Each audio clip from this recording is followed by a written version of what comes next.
Can I have this one on? Oh, perfect. Come sit over here. Come get cozy. I thought Winston was supposed to help you.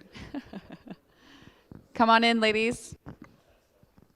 Oh, you're eating your food still. Yeah, that's a no-no in here. All right. Welcome, everybody. Thank you for joining us this morning. It's a nice, cozy group, and that's great. That means we can get a little more intimate with the questions and discussion. It's great. My name is Sarah Kingma. I am the administrator for CRWRF. You all emailed me, so hello. This is me. So this morning, we're going to have Jerome present first, and then Winston. We're just going to do it one after another, about 35 minutes each, and then we'll have a coffee break for about half an hour from 10:30 to 11, and then the panel discussion will be back in here.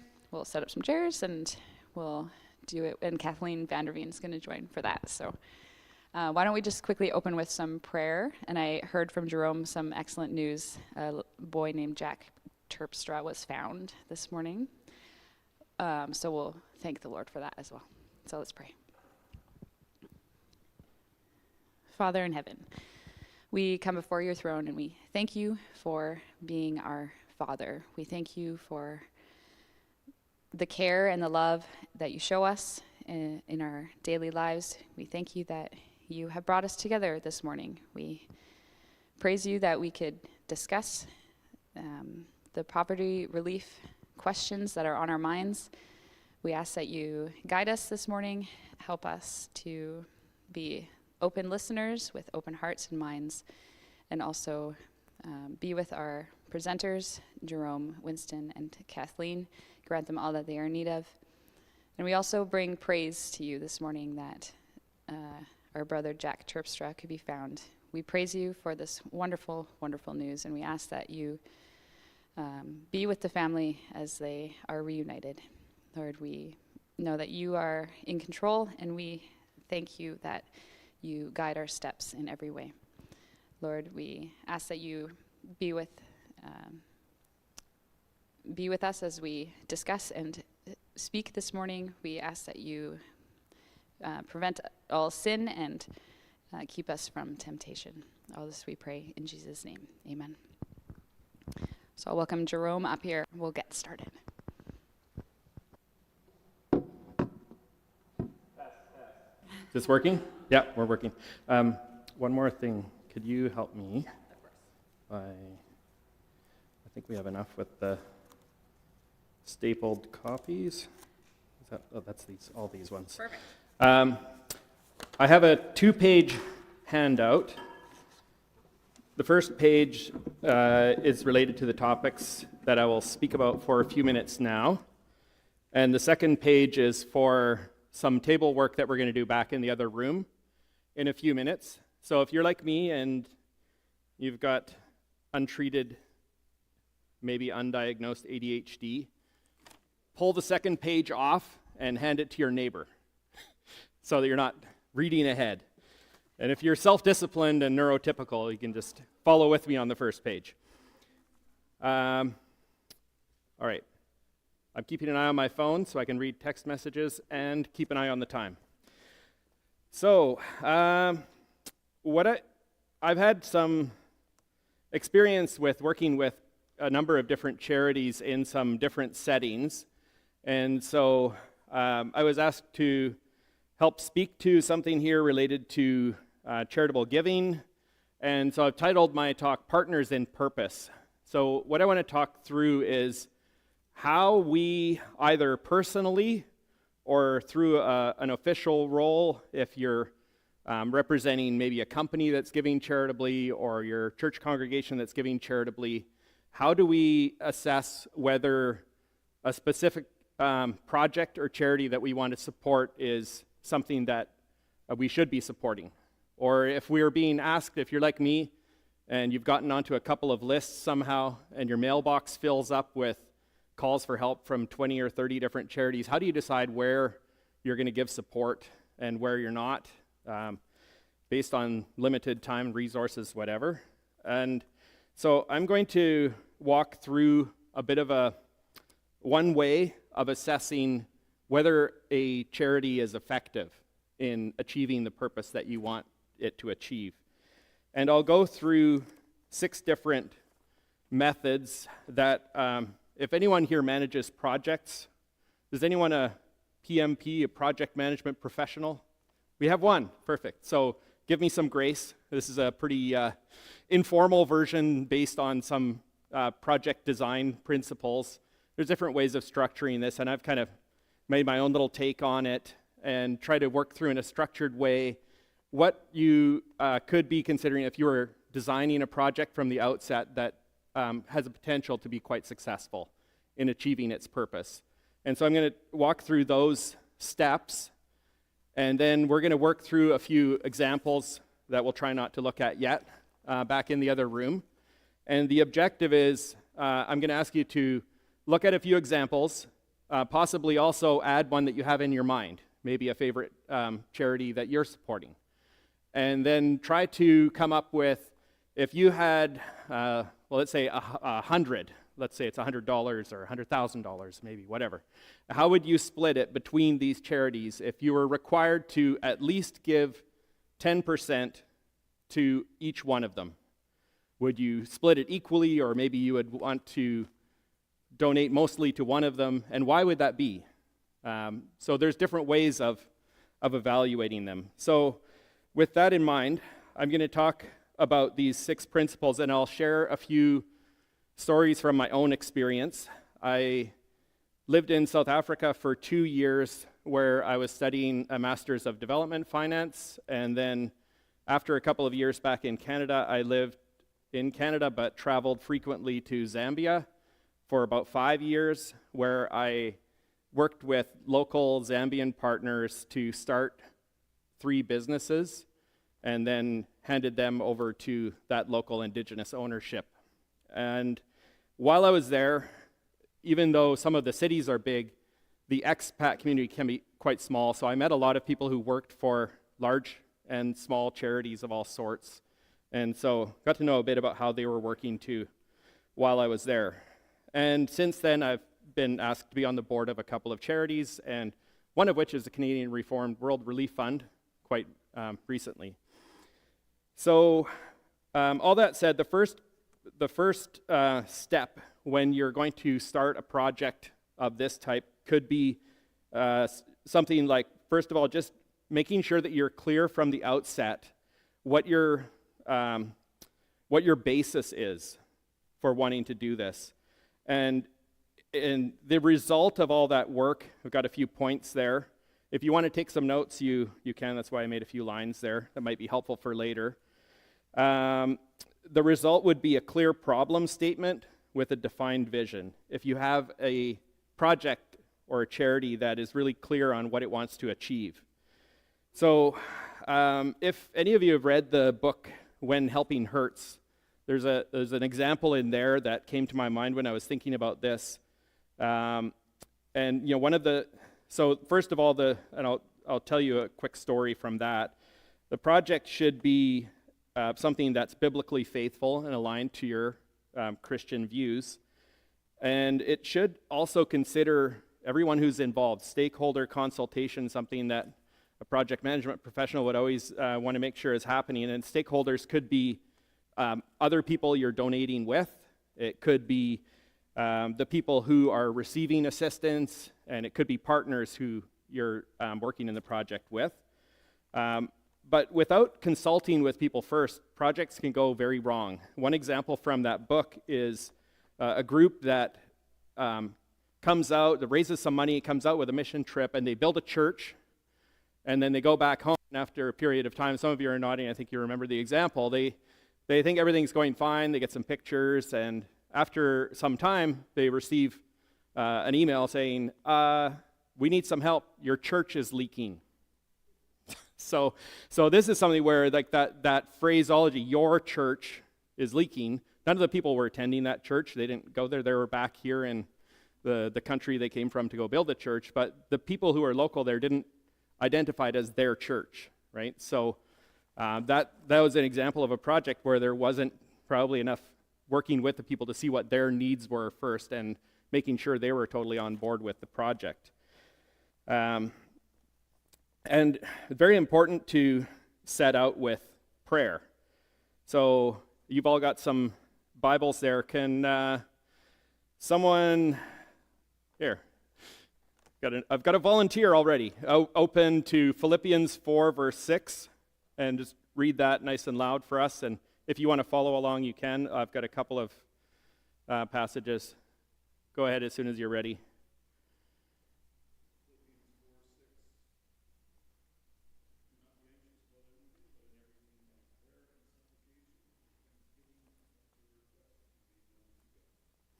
And 1 Thessalonians 5, verse 16 to 18.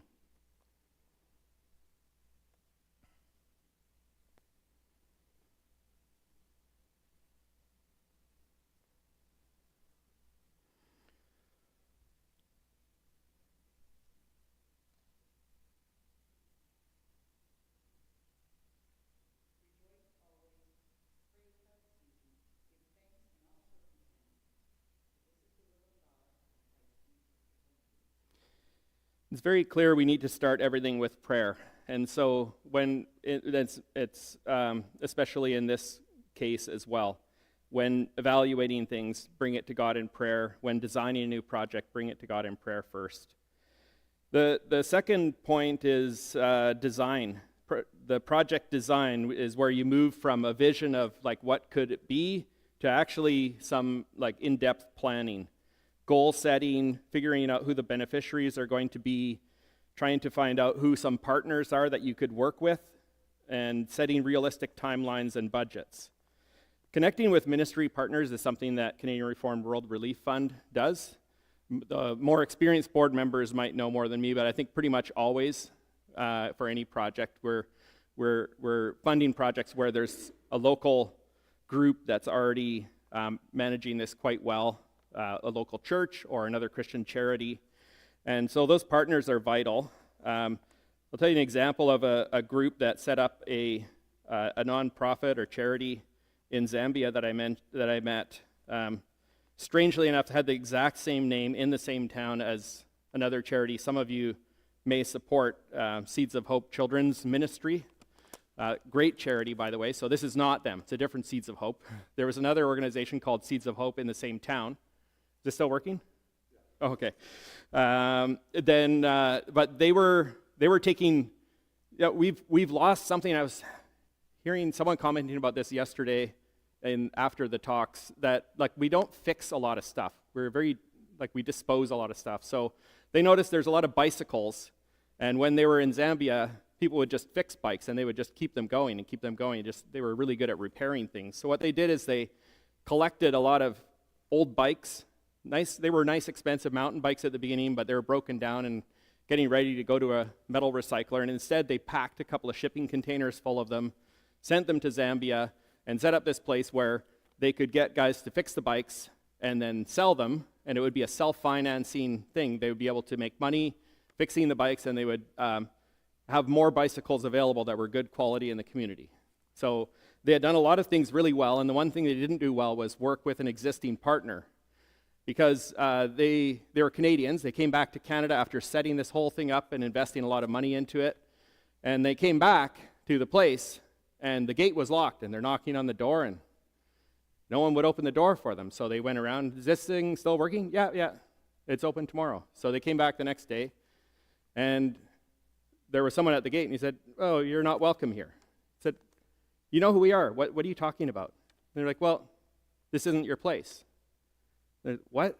Well, long story short, turns out the nonprofit that they incorporated in Zambia, they sent the local guy with the papers and filled his own name in there, submitted them, and he now owned the nonprofit, controlled the bank accounts, the property, and all the bikes.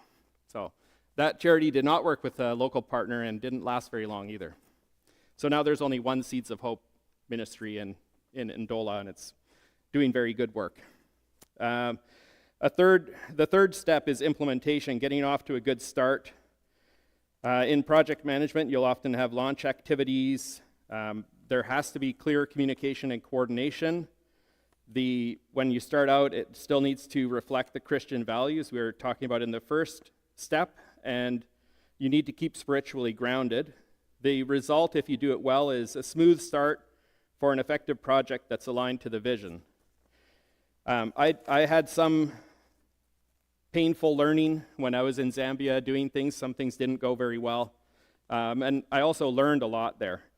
So I had been working in a very secular environment, and when I was in banking, there was very clear separation. There was no prayer in the workplace. Like the church stuff, your faith, that's, it's good that you have a faith, but it's not to be talked about at work. I was called out a couple of times on that even. So I remember there was one group that would meet to pray, and people were like, wow, that's a little bit pushing the boundary that they're doing that at work, even if it's on lunch break. So that was kind of my background coming into this. I started a brick manufacturing plant, and we went through a lot of these steps that I already talked about, and we were starting out. I had my first employees, and we were clearing the site, and I have them coming each morning. And at the morning, when we got together, I would give them a little talk. Here's what we're going to do today. Thanks for coming out, guys. We're going to cut this grass over here and do this, right? And then, all right, let's go. And then I noticed the first couple of days, as soon as I stopped, I would go and do something, they were standing in a circle talking. And they were talking in local language, which I didn't understand what they were saying. Like I wonder if they're trying to figure out, does the Mzungu, the white guy, know what he's talking about? He's telling you to use the machetes this way, but he doesn't know how to slash, so actually do it this way, or I didn't know what was going on. So I asked my accountant, who was my cultural translator, who was also a indigenous Zambian, and he would translate to Canadian English for me sometimes what was happening. So I was like, why is there a meeting after my meeting? And he said, well, that's a safety meeting. I said, well, what's the safety meeting? I just did that. I talked about, make sure you don't chop your foot off because, you've got a family to support and whatever, right? He said, no. Safety meeting is Nyambe there, he prays for us that we'll have a safe day because you don't pray. So I was like, wow. So that was a learning experience for me. So when you're working, I soon realized they were all Christian guys, and the ones who weren't, were glad to have a Christian pray over them. So apparently, so from then on, we had a safety meeting, and I led in prayer, or one of the guys would lead in prayer. Sometimes both, so for linguistic reasons. And then the fourth step is management. We want to keep the flow going at the project. Oversight, addressing challenges as they come up, maintaining healthy team dynamics. Communication is really important. The result is a well-run project with some space to adapt as needed. So Winston's going to talk more about cross-cultural communication later, but those cross-cultural issues are often one of the things that requires adaptation, especially with some of the projects that CRWRF is funding in other countries. When you have a plan that's made, sometimes you need to adapt even more frequently than you might here in a society where there's a lot more challenges that might come up. One example I'll quickly give you is, I'll try to talk even faster so we still have time to do our workshop, table work. There's a Canadian charity that I know a couple of people here have supported in Malawi, and I volunteered there for 6 weeks, the beginning of last year, with my family, and they were building a soccer field for a sports ministry that was supported by some Canadians. They had the site identified. It was a nice flat piece of ground, a little bit of clearing needed, but it was pretty much ready. And the one problem was that right through the middle of it on a diagonal, through the soccer pitch, is where the people would walk from one of the villages who would come and work at the existing agroforestry training project that this was going to be run by. So we were going to have to get them to not walk across the soccer field because the plan was to have a really high quality, almost like Canadian standard grass field, which would be quite a draw for people from all over the region to have a field like that. But if people were always walking from one corner to the other, it was going to be not quite what was envisioned by the Canadian donor who had put a lot of money into making sure there would be a really good soccer field there. So they had to figure out, how are we going to get people to not walk there? So the first idea was, we'll just put a wall fence up. But they needed to work with the community, and they had good community support, and there was a lot of risk involved in doing that. So again, long story, the end of it, where that went really well, is they talked to the local village chiefs about it, which was a really good thing that they did that, because when they talked to them and they said, this is what we want to see, this is our vision, we had a lot of people asking for this, what do you think about it? And they all were super supportive. So then they said, they were like so thankful they were doing this for the community. It's going to be great for the kids because they don't have a lot of good things to do. This is going to be a really positive thing. And then they said, well, this is the problem. And they explained it. Well, then right away they said, what do we need to do? We'll tell everyone not to walk on it. And so then they said, well, we want to build a fence for other reasons. But then the chiefs were totally supportive of that. They went back, talked to everyone, and no one had an issue with it after that. Whereas it could have been a big problem otherwise, that people would have been up in arms about this fence in the middle of their morning commute. Audit is also very important. I give you one example. I'll try to speak even more quickly yet, because we have limited time to do the table work. And audit, it kind of speaks to itself. There's different things that you need to bring in different, especially when working in other countries. You need to check on compliance with different different regulatory bodies that are out there, legal, ethical standards, and the audits could be internal audits and they could be external audits. And if you do all this really well, you have good trust between donors and the partners that are involved, and things are done in a stewardly way. Another example, in addition to the nonprofit, in the same area where I was working, one of my best friends there was a construction manager for Seeds of Hope and built a lot of their new buildings, and he met a guy from a large American-funded charity that was going to build a new orphanage there. And my friend James met with the guy, let's call him Harry, from the States, who was going to build this, and he went for dinner with him to get to know him. And Harry had a military background, very organized.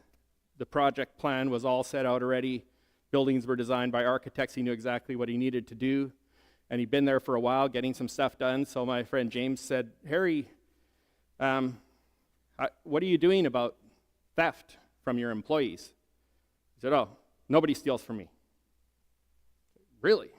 Like, if you know anything about Zambia or you've ever been there, like these must have been the most unique group of people ever assembled, because they have a totally different concept of material possessions. It's more of a communal ownership kind of mindset. So tools go missing every day. Like, there's theft everywhere. So if somebody says to you, I've been working here for a while and I've got a team of 60 people working for me, nobody steals from me. Like, very naive read on things, right?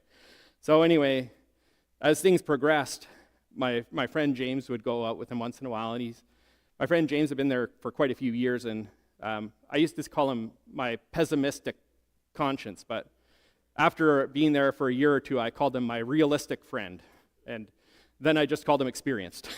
So nothing changed other than my perception. So at one point, he asked Larry a couple of questions, and again, shortening the story, he found out that his pastor was maybe among those who were stealing from him.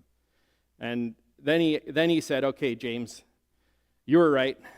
What are some things I should check? And James said, where do you want me to start? And he said, well, start with the big stuff. And he said, okay, when you came here, because James was holding back because the guy didn't seem to want his advice at the beginning, right? So he didn't want to push himself into this guy's business. So he said, when you came here, how did you get the land? He said, well, I bought the land and I had it registered at the office. Similar to the Seeds of Hope, apparently he hadn't checked around on different things that happened. The pastor went to register it for him. By the time he figured out that the property was registered in the pastor's name, they had built, now this is in American dollars, so you can only imagine what that would buy there, almost a $250,000 home for the management and for Harry when he visited, and for senior staff, like a really nice American-style home, and a couple of other buildings, a deep water well, a wall fence. Hundreds and hundreds of thousands of dollars had gone into it on a property owned by the pastor. And he had no idea. He thought it was owned by his charity. So this was going to be difficult because it wasn't Larry's money that was used to build this. So they found a way to get the land transferred back to the name of the charity. And that's, again, I don't have limited time, but they were able to do that in a Christian manner, and no bribery happened, but it took a lot of work, and Larry and Harry had to do a lot of listening and a lot of learning. But that could have ended in a much bigger problem than how it did end. So everything's going well there, and other than the fact that there's some issues going on with that we'll see in one of our examples we're going to talk about. The project was built and is helping a lot of kids there. Finally, we have evaluation. You want to see the fruit of the project. Were the goals met? If you had goal setting before, whether they were numeric or spiritual goals, were they met? How were people or communities transformed according to the vision that you had at the beginning? And there should be a lot of prayer and reflection and hopefully lessons learned for future projects. You know, make sure you actually take the time to go stand in the very long lineup at the land registry office yourself. Don't send someone else to do that, these kind of things. And some many minor lessons as well. Sometimes there's stories for all of these things where I came up with these ideas, but with the businesses that I was starting, I found that I had some challenges. Some of my goals were not met, and others were met that I never even thought of at the beginning. So there were some successes that I never anticipated. So in my case, I thought I would maybe make some money off of this. Never made a penny. In fact, I lost a fair amount of money, but I achieved a lot of things there that I never anticipated, and the Lord used that work in many other ways than what I had foreseen. So just makes me think we often have a lot of plans, but God has a purpose for all those things, and sometimes we're blessed in ways beyond what we had set out to do, or certainly differently. But evaluation's important because that can also lead to those really important lessons. So before we go to do some table work, you can now turn to the second page unless you secretly read it already while I was talking. I've got 3 examples here. I'm not going to read this verbatim, but just quickly summarizing, what we're going to do is we're going to split back to our tables there, or a new table if you didn't have one yet. And I would encourage us all to talk together with the table to try to think about why are you thinking one project's better than the other, and so you'll quickly see each of these projects has some good strengths and some issues. So these fictitious examples, some of them I completely made up, some are based on some things I've seen. So the Langley Grove Food Bank's a local food bank. It was started by the Salvation Army, and it works near your church building. You're thinking about whether to support them. You see their website.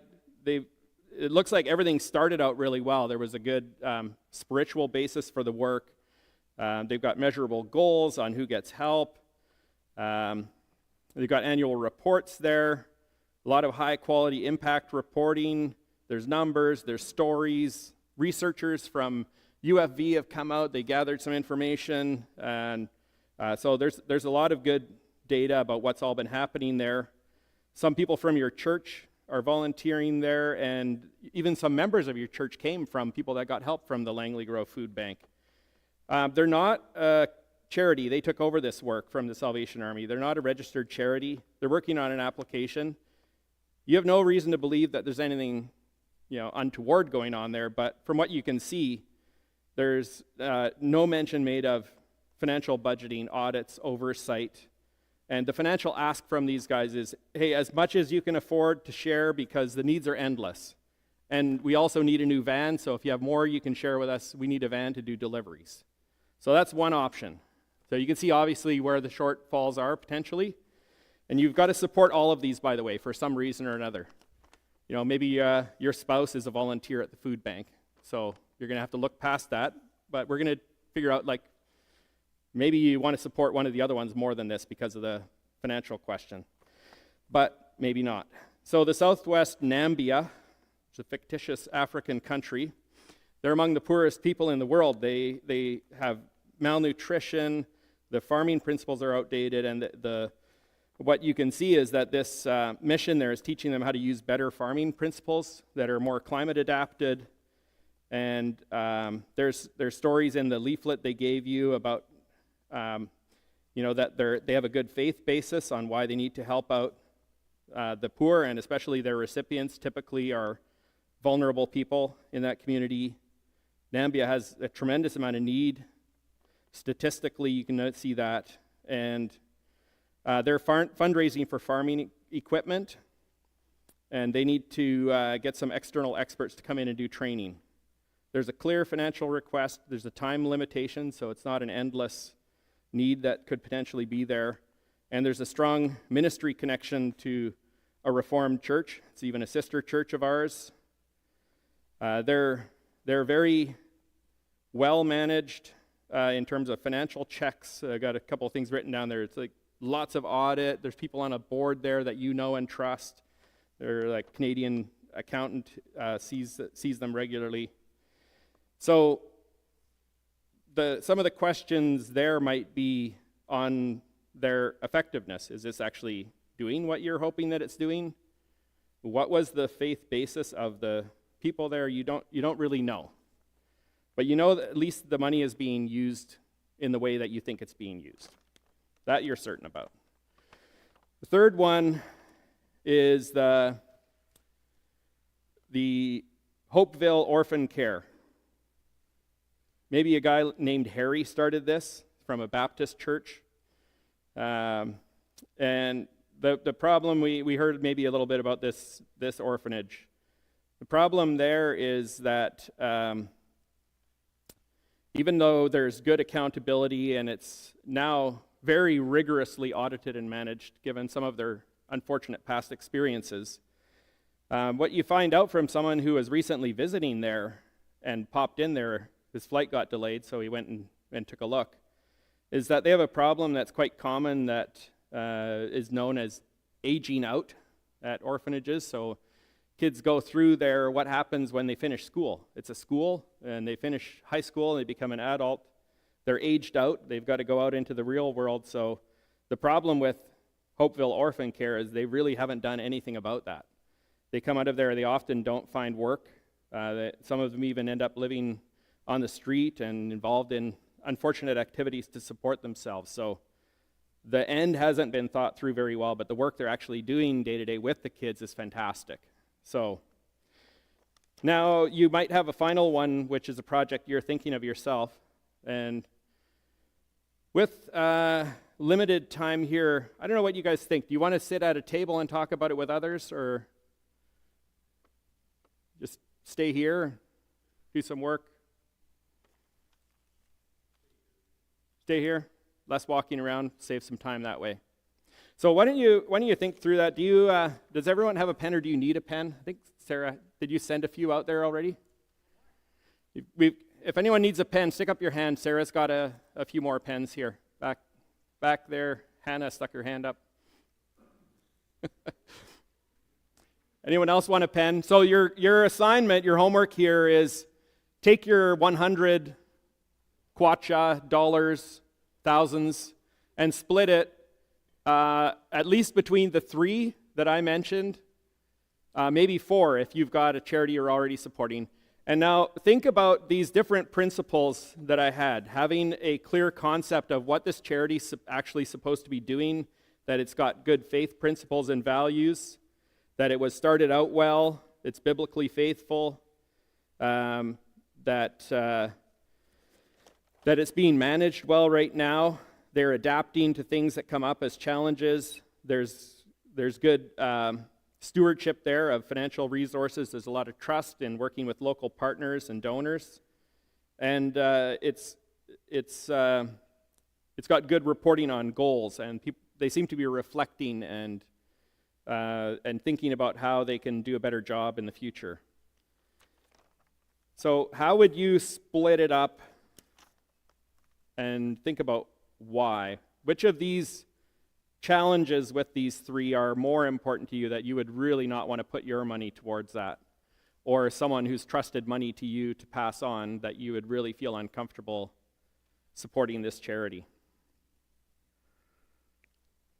I'll give you a minute. Think about that.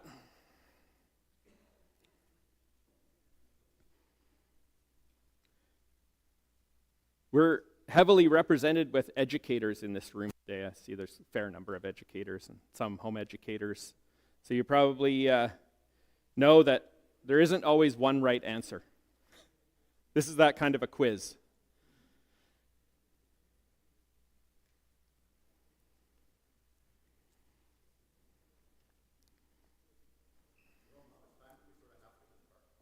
About a minute, and then we got a couple of minutes to talk about it.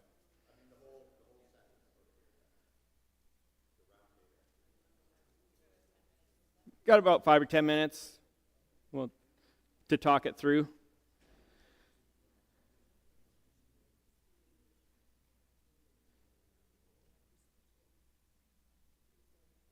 So you're under a bit of pressure to write the checks. So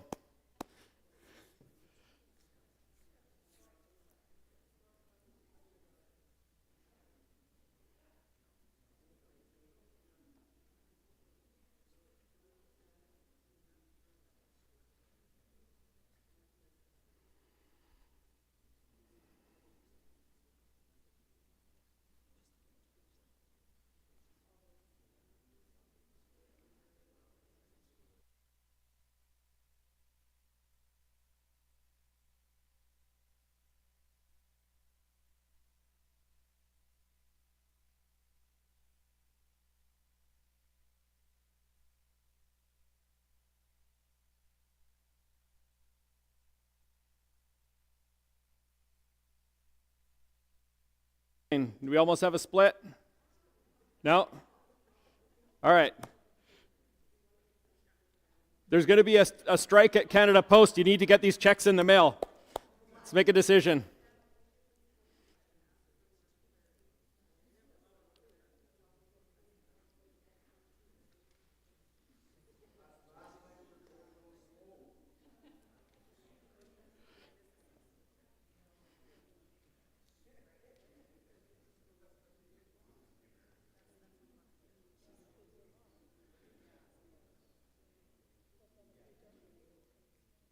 All right, who's feeling decisive? You've got a number figured out. Otto? All right, Otto, do you have 3 projects or 4 you're splitting between?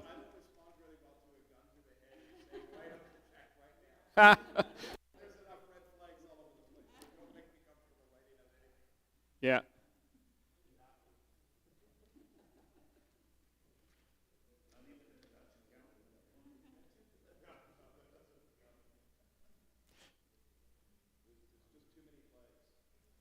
They all have issues. And the ones that you're supporting now, have you asked all these questions? Yeah, exactly. Yeah. No, it's not perfect. Yeah. Well, that's what we heard about last night. There, now I have a good excuse to keep my hands closed, right? But it's personal too. Like I said, there's no right answer. So some of you maybe have had an experience that makes one of these red flags way more present in your mind, way bigger concern, right? So, and it may not be as extreme as what I have here, right? So, the financial oversight might not be completely absent, but you do have a few questions. The effectiveness might not be 0 at the end of the day, but there may be some questions on that, right? And the origin of the project might not be ideal, but it still does some really good work and it's well run. So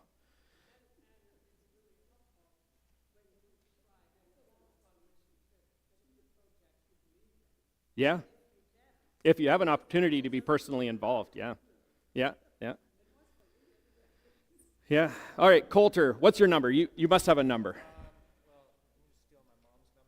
There you go. Yeah. Yeah, yeah. So we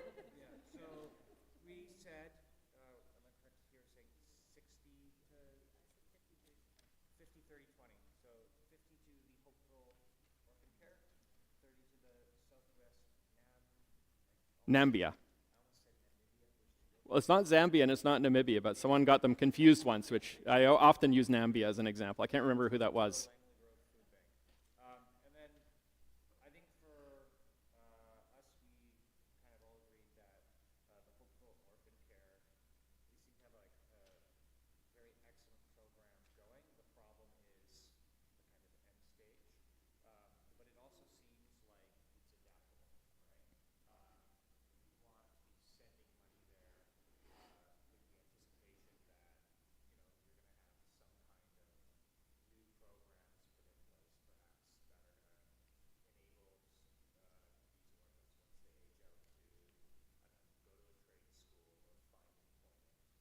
don't know, go to a trade school or find employment or, something like that. Yeah.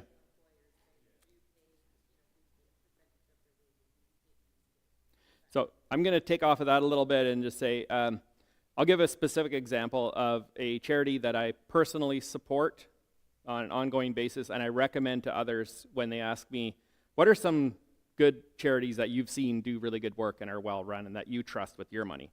So one of those is Seeds of Hope Children's Ministry, where I met a friend. Some of you are donors there as well. Some of you may yourself or family members might have even gone there on a mission trip. They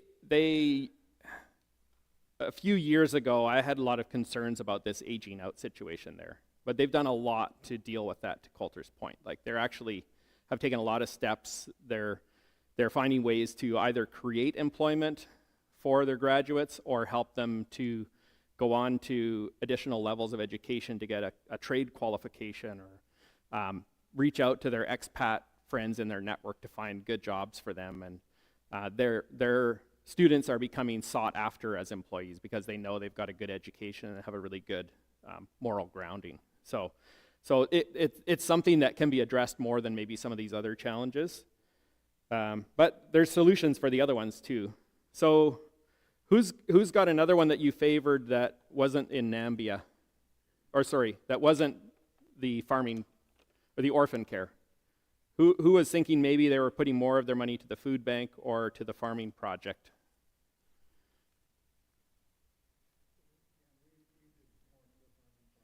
So why did you favor the farming project a bit more? Because of the very strong connection to the Canadian church in the region, and itself being located in a Reformed church of Zambia. Yeah. So the faith connection was more important to you on that particular project. Yeah. I mean, with me, I can see that would be something where their values aligned to your beliefs as well, right? And it can be, if they have got some kind of existing good connections, that if you have other concerns, that you could work with them maybe more easily to make suggestions to address those concerns. Yeah. Who is it back here? Was it Jerry? Were you had the same reasons or something different? I would have gone high on the Langley Grove Food Bank. I'm not shocked, Jerry, because I know you. But tell everyone else here why that might be. I happen to volunteer with the Salvation Army and hold them in very high regard. It's local, so I think there's a personal connection for me, which you didn't kind of mention in your talk at all.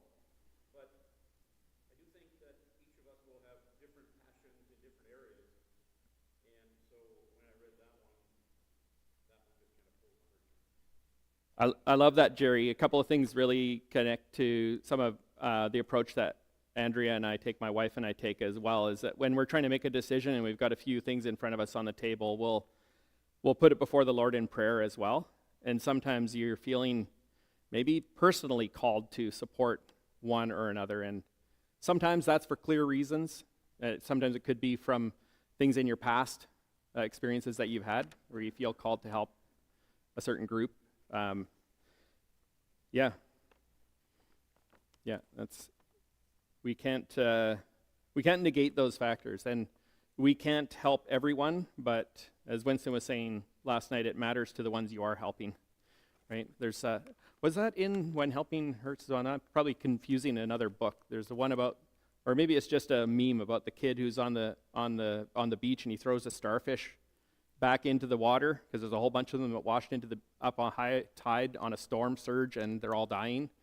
And another guy comes along and he's like, "Don't be such a fool. You can't throw 6 million starfish back in. What's it going to matter?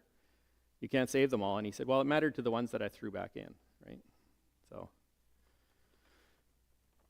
anyone else had a totally different take on maybe a reason why you chose a different one? Yeah, Tyler.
Yeah. But also want to help well, because personally we've come across, I've been ripped off by a sponsor kid who sponsored for 12 years. Yeah. He was out of the system, he was telling me these stories, and I'm pulling my heartstrings, and I'm like, dude, finding joy is like, no. I'm like, oh, come on, you wouldn't lie to us that far, that long. Sure enough. Yeah. Out of red-handed, and well, yeah, so what? He didn't even understand it was a problem. You're helping me, I'm taking your money, isn't that how this works? Yeah. So yeah, it's really, it's tough. Are we almost at time, Sarah? Yeah, so I'm gonna make a segue to our next talk then with a cross-cultural story that actually draws out what you were just saying. So we have different concepts of what theft is in different cultures. And I think when you're mostly living in one culture, you don't understand that. Like, it seems pretty black and white to you because you live within a certain rule set and a certain cultural interpretation of these things. But when you live in a different culture, it's not always a moral judgment that's super clear. Like, oh, that's a worse way of looking at this, right? Sometimes it's just different. So you can't even just say, oh, they're not biblically faithful if they look at it this way, whereas they should be. If they would read this text, they would understand. Like, so the example I have is of my friend James again. He came to ask me advice once. I knew I'd been there for a while after when that happened. So he had a guy working for him who he came to the job site. No, he was in town. And he saw this guy. His name was Brown. And I don't know if it was his last name or his first name, but everyone just called him Brown. So he saw Brown, who was black. But anyway, Brown was there, and he was wearing a green hard hat. And James was looking at this. That's my hard hat. Like, there are not a lot of hard hats like this, and it had like a logo from some company on it. He's like, Brown's wearing my hat, and it was missing yesterday. What should I do? So he was talking to me that night. He said, after work, I saw Brown was wearing my hard hat, and I'm going to talk to him tomorrow. I'm wondering what I should say, and we talked about it, how he was going to approach it. And I said, okay, Well, I want to hear about this. I'll talk to you tomorrow night. I want to hear how this went. So it was a fascinating conversation. He went to Brown and he said, Brown, I see you've got a new hard hat. Yeah. Yes, boss. And he said, where'd you get the hat? He said, oh, I found it at work yesterday. Oh, where was it? He's like, oh, it was in the back of your truck, boss. I said, oh, whose hat is that? He said, well, it's mine. It was in the back of the truck. He's like, well, have you ever seen anyone else wearing that hat, Brown? He's like, oh, yeah, you used to wear this.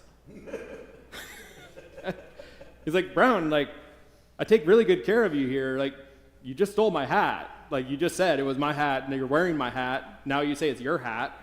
Like, can I have my hat back? He's like, well, you're my boss, so I guess you can have my hat. And he hands it back to him. And he's like, but Brown, that's stealing. He's like, no, it's not stealing. He's like, what do you mean that's not stealing? He's like, you clearly didn't need it anymore. It was just lying in the back of the truck.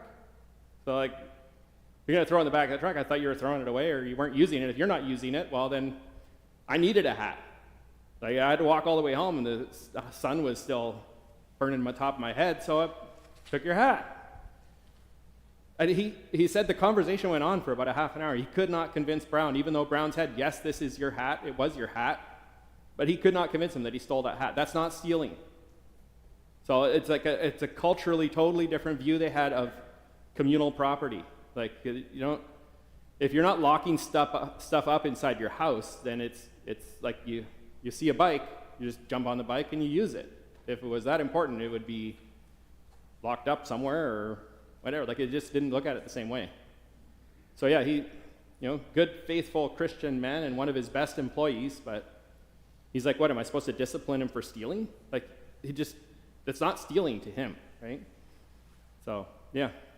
So I'd like to know what they consider stealing. Yeah, so, if, break and enters, or if he took it out of his office drawer and took it away, or if he took it and then sold it in town for money to go drinking or something like that, maybe it would be a different story. But this was just like, he needed a hat. James had lots of hats. What's the issue? This does not see that as a problem. So I had that with a lot of people who helped themselves to some of my money as well. Okay. There was no conscientious issue with it. So yeah, it has to be pretty, set, cut, and dried for it to be really seen that way by a lot of people. So anyway, with that, thank you.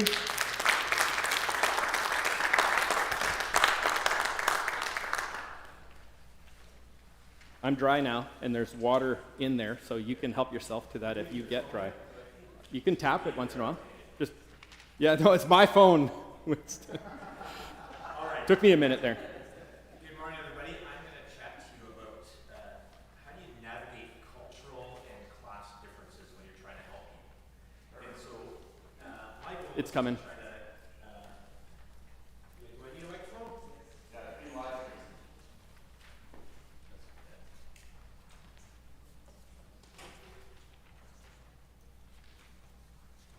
A lot of what you say is important.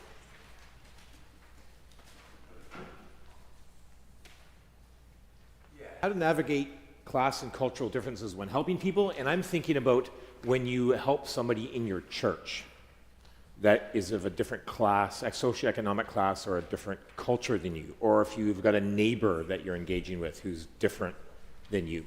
And so I'm hoping that this is going to be practical in your personal life. We're not talking so much about how to support organizations overseas. So let me start off with a story. I was living in Quebec doing language study, preparing to move to Africa, and we were living at a school together, a little school, and there was a 60-year-old Mexican couple who was studying with us. They had ministered all their life in a church in Mexico, and then it had been laid upon their heart that they wanted to move to northern Quebec to evangelize Indigenous people in northern Quebec. And so they were in Quebec learning French. And at the end of the semester, my wife and I were heading out. We were going to leave a little bit earlier than everybody else, and we had decided to give everybody a little bit of a gift, a little bit of money. So we put it in an envelope, and we made a nice card, and then we were having a get-together together, and then we were leaving early, so we just slipped the card underneath everybody's door. already an assumption that it's everybody appreciates getting a sort of an anonymous, or not an anonymous, we put our name on it, but they like just getting a gift even though you're not there. We thought that would be nice for them, and then that would be how we would leave. We're getting in the car, we're backing out of our driveway, and I look to the corner, and the 60-year-old Mexican lady is running out of the dormitory with something in her hands, and she's like got this big anxious expression on her face, and she's yelling at us. She's like, hold on, stop, stop, stop, stop, stop, stop. She runs out, we're like leaving, we roll down the window, and she's like, thank you so much, she says, and then she gives us a tan silk nightie, like nightgown, in a dry cleaning bag on a coat hanger, and shoves it through the window and gives it to my wife. And she's like, have a good day, thank you so much. Because for her, to receive a gift and not reciprocate was like a terrible thing. She had to reciprocate, otherwise she would be in our debt. And so she didn't have a gift in the house. She went to the cupboard and grabbed her nightgown, her tan, long nightgown in a dry cleaning bag, and gave it to I'm happy to say my wife never wore it. So we had given a gift, but it caused her all kinds of anxiety. Right? Like, that's what we were chatting about last night. Try to give bread, you give a stone. It doesn't always work. Giving gifts, helping people, trying to be nice across cultures is difficult. And it's also true across classes when you're talking with somebody who's a different socioeconomic class than you. So this is what I want to do, is I want to go through a couple of details on thinking about cross-cultural and cross-class differences, then give you some ways to think about that, some questions to ask yourself, and then give you the opportunity to look at 2 case studies and talk about it. So you have on your sheet there, class differences. We don't want to be humble learners about this. There's books written about this. These are a couple of things that I've noticed a lot in my work at Streetlight Christian Church, which is in the poorest neighborhood of our town. As I've passed this with our staff and talked about a bunch about this is the things that we certainly experience. If you think about money, if you're an upper class person, you primarily think about money as something to be invested, and you think that people who don't invest their money are idiots. If you're middle class and you handle money in a middle class way like me, you just manage your money. You like Dave Ramsey's, and you're going to budget, and you're all about managing your money. And investment is kind of scary to you because that's not how you think. But you kind of look down on people who don't manage their money. Not managing your money? That's dumb. You don't have enough money at the end of the month. Why don't you budget? If you're lower class, like most people in our neighborhood, money is just to be spent. You use what you have now because you don't know if you're going to have any more tomorrow. You just use it now. So whatever your immediate need is. And so there's all kinds of stores in my neighborhood that you go in and they sell, like, they buy a sack of sugar and then they split it up into 10 little bags and they sell it as individual bags because somebody will be in their apartment like, I need some sugar and I have some money, and I just go, I don't have enough money to buy a bag of sugar, I just buy a little sack of sugar. Because I'm not planning to go do groceries for a whole month. When I have money, I spend it what I need there, then and there. So that's something money. Social emphasis. If you're a person in a lower social economic class, you include everybody because you need to be included when other people are involved in things. So you have a birthday party, all your family comes together, even the person that you don't like. You include everybody, and you don't like being excluded from things. You don't like getting excluded from anything. Your social emphasis is bring everybody together. If you're middle class, you emphasize self-sufficiency. You want people to be able to take care of themselves, and you're willing to include or exclude people based on whether or not they're taking responsibility for themselves. And then if you're upper class, you can afford to exclude people you don't like. You can live your whole life only with the people that you want to be around, or that might be advantageous to you. Time emphasis. Lower socioeconomic people tend to think about the present because they have no confidence or hope for the future, or no confidence that they be able to do anything for the future. Middle class people tend to think about the future. So we plan for next month or next year, plan for the holiday, plan for what's going to happen in my future, plan for my retirement. We're future-orientated people. And then if you're upper class, you tend to think about what's the tradition in which I live or the legacy in which I live. So if you've watched Downton Abbey, you're an upper class person, and you think about, like, how can I honor my ancestors who also kept care of this land, and how will my legacy follow me? You think about yourself as planted in a long stream of tradition or legacy. Middle class people just plan for the future. Lower class people just think about today. That's what they've got. Family structure. If you're an upper class person, family structure, the person who's sort of really respected and kind of runs the family is the person with the most money. So if you have a billionaire sister who runs a big company, even though she might be second youngest, everybody kind of follows her lead. She kind of leads the family. If you're a middle class person, it tends to be a patriarchy. It tends to be the father, grandfather of the household who runs things. Lower class people in the Western world tend to be matriarchal. The woman runs things. Because absentee fathers, perhaps not all the kids have the same father, but they have the same mother. Mothers run things. In my neighborhood or in our church, if you want to go meet a family, going to go talk to somebody, something that gets done, you need to have the mom's ear. She's actually running the show, or grandma's ear. She's the one that's keeping care of everybody. She's the glue that keeps things together. Language. Middle class to upper class people know how to use formal language and use formal language when they negotiate things and when they ask for things. And lower class people use informal language a lot and don't recognize that sometimes informal language is inappropriate. So we'll work with people and be like, hey, we're helping you build your resume and you're going to send it off to your employer. And they have no problem. They don't think about the fact that maybe it's not a good idea to send your resume from an email address that is hotmamabigbooty666@gmail.com. Like, don't send an email to an employer with that email address. They're like, why? That's my email address.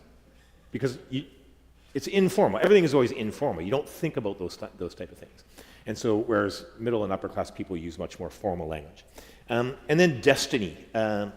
We tend to think about, like, I can control my future through my choices. I make good choices, I will have good things. Make bad choices, bad things. Upper class people sort of don't have to, they just sort of assume that the future is going to be glorious because this is what I'm born into, this is my destiny. And lower class people tend to lean toward fate. I can make good choices, but that doesn't mean anything is good going to happen, right? I've made lots of good choices in my life, and my life is still like this. So, it just is. And you can see how all those mix together. If you're sort of like fatalistic in your view about destiny, then that's going to also relate to how you spend your money, right? Because you're not planning for the future, etc. So you could speak a lot more about that, but when I just go through that little chart, does any of this resonate with you in your own experiences? Anybody got an example of that, of working with somebody or relating with somebody? You'd be like, oh, I kind of recognize any of that? Yeah? Anybody got an example that they want to share? Yeah? Sorry, I'm a bit of a horse voice, but we sometimes have Christmas breakfast here, and we bring in people from the community. And I was chatting about my sister because she did community dinner the other night, and that socio-economical difference. Sometimes you're like, what do I talk about? Because the things I'm used to talking about don't resonate with people because we do life All right. differently. And so you have to maybe approach the conversation in a new way than you would with people you normally spend time with. Yeah. Because we do things like, what are you planning for your summer holidays? They're like, summer's 4 months from now. What are you talking about? I'm not planning anything. Anybody else have another example, something that resonates with you? Yes? So, yeah, I volunteered at Edmonton with, we call it families, or very low income people who would come and we give them lunch and have a talk or whatever. I got to know them and they knew that I was there every week, so then you build up the trust. And just listening to their stories, and I think the faith maybe is where it falls under, is just how they talked about life, and it was normal for them.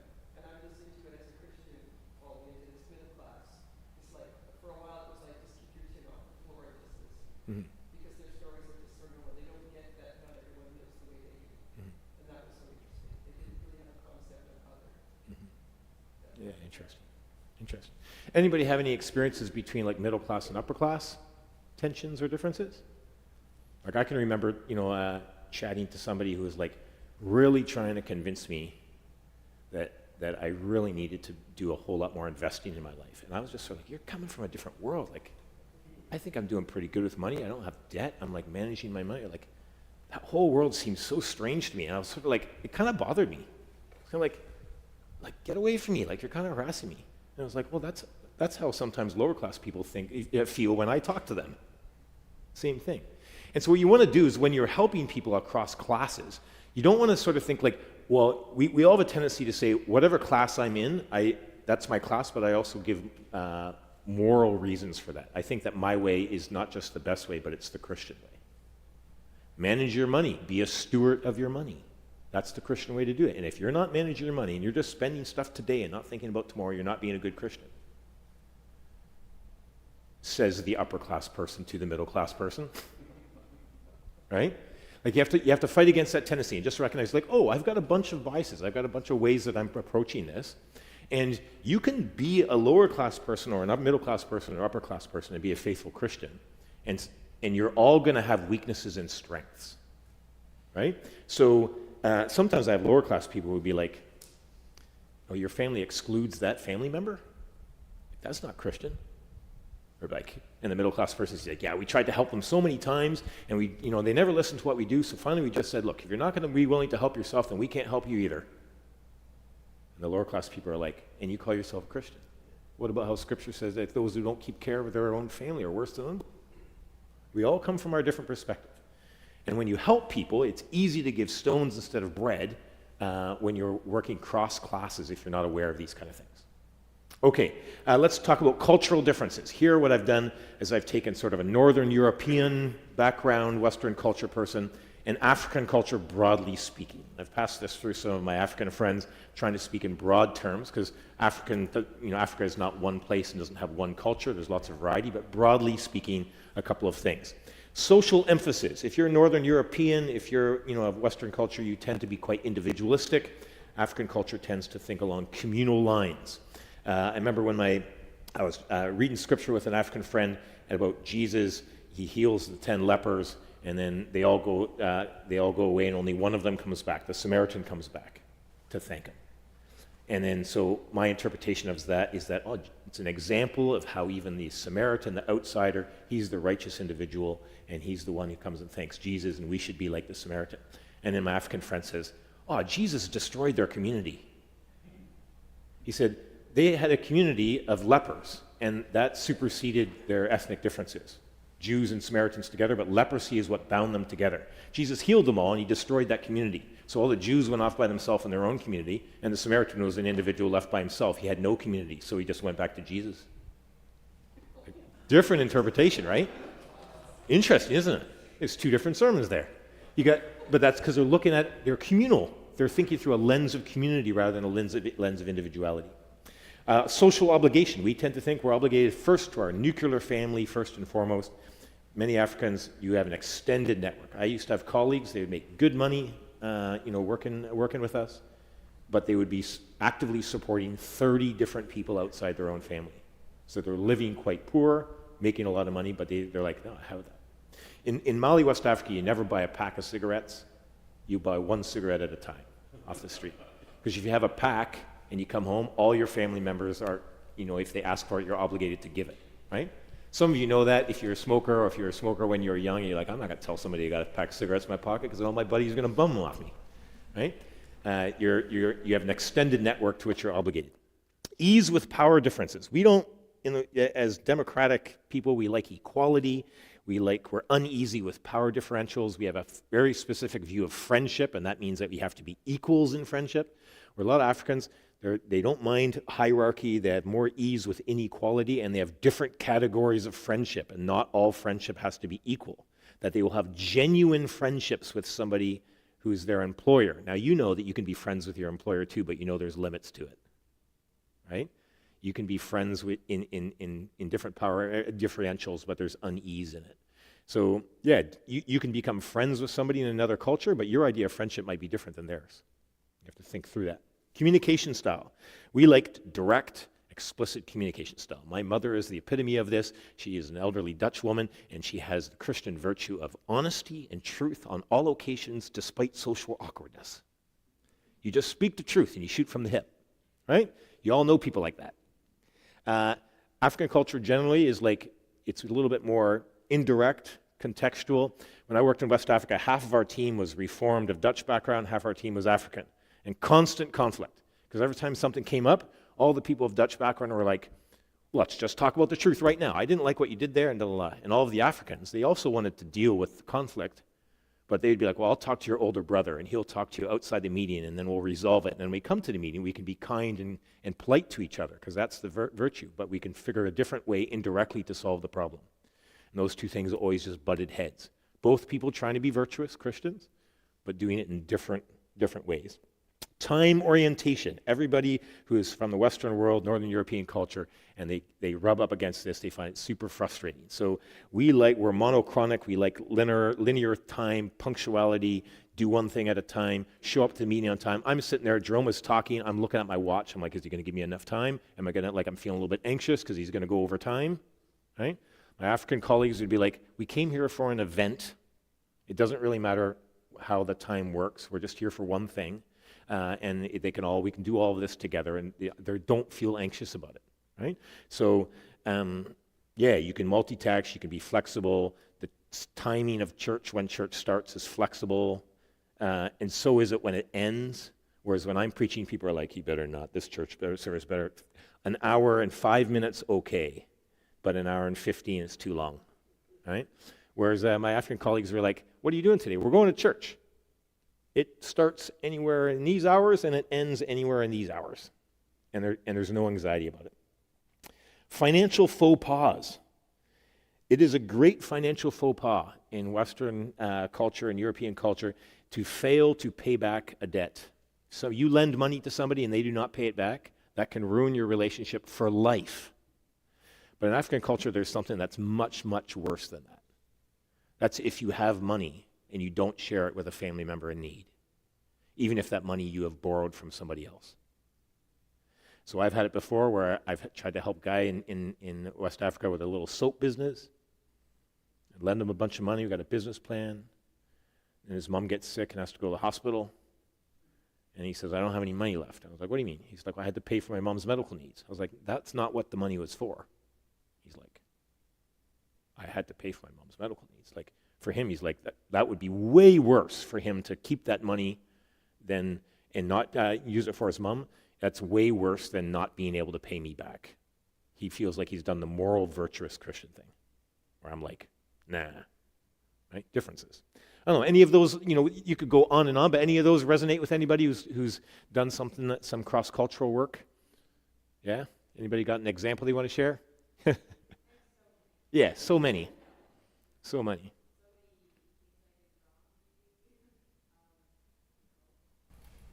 I don't know if they relate, but I had a house helper, and we helped her buy a television and a PlayStation, and she would have kids come to her house, and they would pay to use it, and then her family's like, "You have money, so you need to give us money." So she never saw any benefit from it. They just took it all.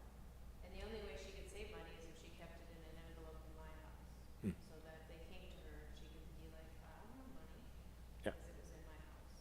Yeah, so ideas of how you could save money in African culture, for instance.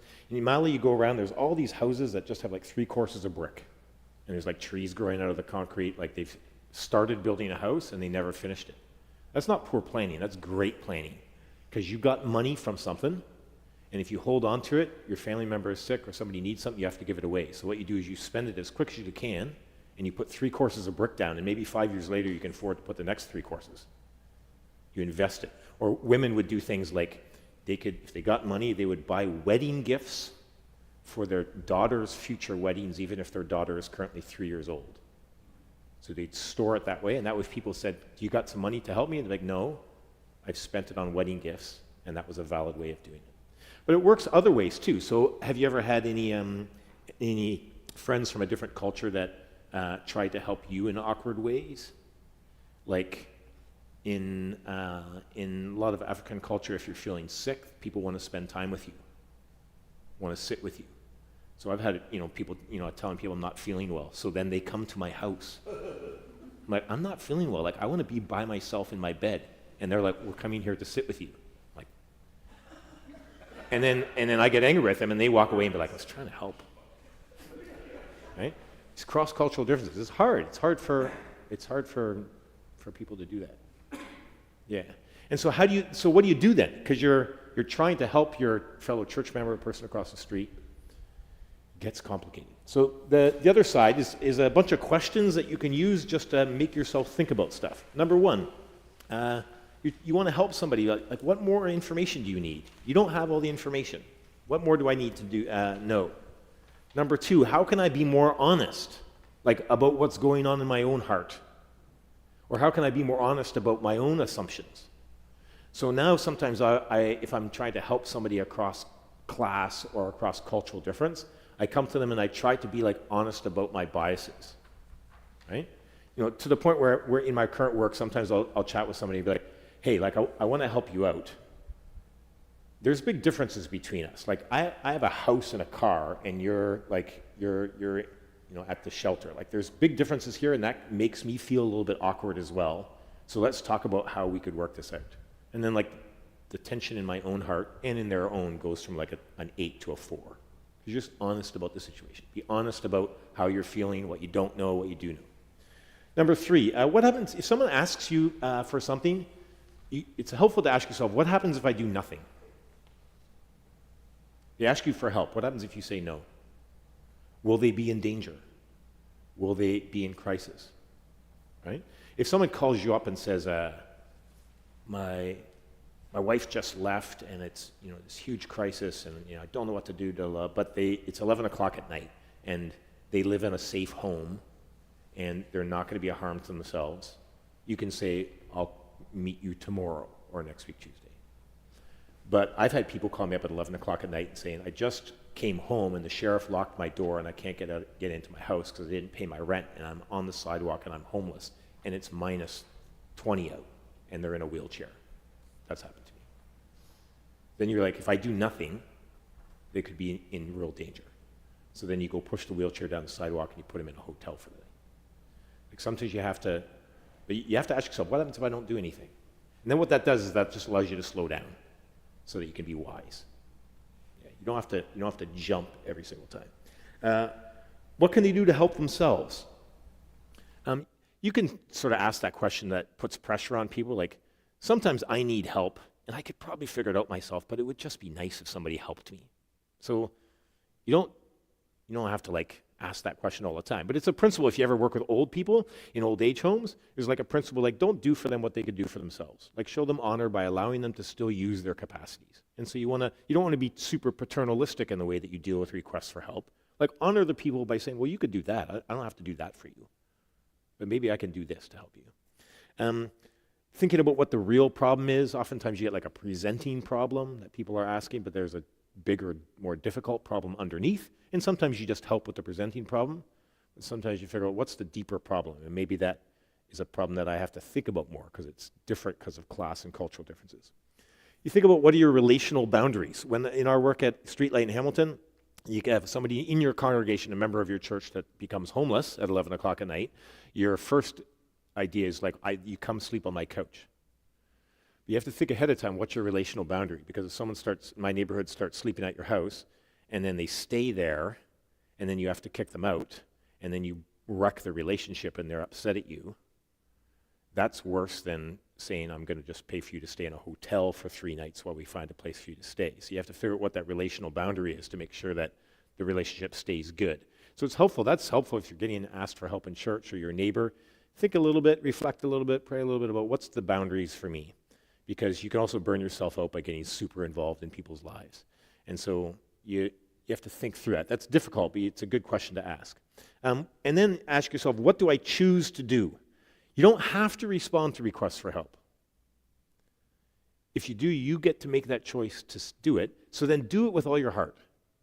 Like don't help people, in French you say contre cœur, against your heart. Help people make the choice, and then don't afterwards complain like, oh man, I had to help the person all day. You didn't have to help them. You chose to. So own your choice. I will do this within these boundaries. And then do that. And don't complain about it. Like figure out what it is that I will choose to do or not do. And then the last 2 questions is, if you're Christians, you should always be thinking whether the person is a Christian or not, is how can I do this in a Christian way? How can I speak to them about Jesus? Or how can I just simply make sure that prayer is involved in this? That I can pray with them. I do that with Christians and with non-Christians. Many non-Christians too, if they're asking for help or you're helping them out, be like, hey, I'm a Christian. This might be a little bit awkward for you, but as Christians, the best thing that we can, or best way we can love people is to pray for them. So I'm just going to pray for a moment for you. And on rare occasions, they're like, no, don't pray for me. And you'd be like, okay, but I'm going to pray for you when I get home. Yeah. So think about how to do it as Christians. Okay, so that's our run through class differences, cultural differences, and then some possible questions to help yourself think about how to help people, right? Now what we're going to do is I'm going to move you to the other room, and I want you to sit at tables, try to distribute yourself equally. Try to sit at a table not with the person that you drove here with. All right? And then there's 2 case studies here, and around the table, pick one of them or both of them, read through them, and then think about what we've just chatted about and talk about how you would go about helping them. And then do this while you're doing it. Check your cultural and your class biases, because you're going to find yourself operating out of your experience, but try to be aware of that. All right? So let's go do that now. We'll do that around the tables for 10, 15 minutes, and then we'll have a break. Yeah? Resist grabbing the food and the coffee before break time.